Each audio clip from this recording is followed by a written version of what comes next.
వైకుంఠ ఏకాదశినే ముక్కోటి ఏకాదశిగా పిలుస్తారు. సంవత్సరానికి 24 ఏకాదశులు వస్తాయి. సూర్యుడు ఉత్తరాయణానికి మారే ముందు వచ్చే ధనుర్మాస ఏకాదశినే వైకుంఠ ఏకాదశి లేదా ముక్కోటి ఏకాదశి అంటారు. ఈ రోజున వైకుంఠ ద్వారాలు తెరచి ఉంటాయి కావున వైకుంఠ ఏకాదశి అని.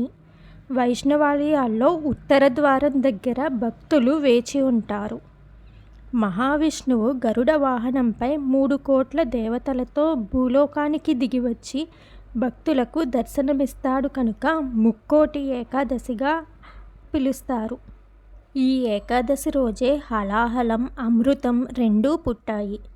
ఈరోజే శివుడు హలాహలం మింగాడు.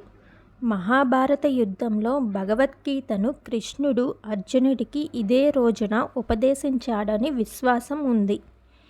పద్మపురాణం ప్రకారం విష్ణువు నుండి ఉద్భవించిన ఒక శక్తి మురా అనే రాక్షసుడిని సంహరించిన రోజే వైకుంఠ ఏకాదశి. ఆ శక్తిని విష్ణువు ఏకాదశి అని పిలిచి ఒక వరం కోరుకోమన్నాడు. ఈ రోజున ఉపవాసం ఉన్నవారికి పాపాలు తొలగిపోవాలని కోరింది. ధనుర్మాస శుక్ల ఏకాదశి నాడు ఉపవాసం ఉన్నవారికి వైకుంఠ ప్రాప్తి కలుగుతుందని విష్ణువు వరమిచ్చాడు. ఈ రోజున మురా రాక్షసుడు నవధాన్యాల్లో దాక్కుంటాడని, భోజనం చేస్తే మందబుద్ధి ఇస్తాడని, అందుకే ఉపవాసం ఉండి ద్వాదశి నాడు దానం చేసిన తరువాత భోజనం చేయమని చెబుతారు.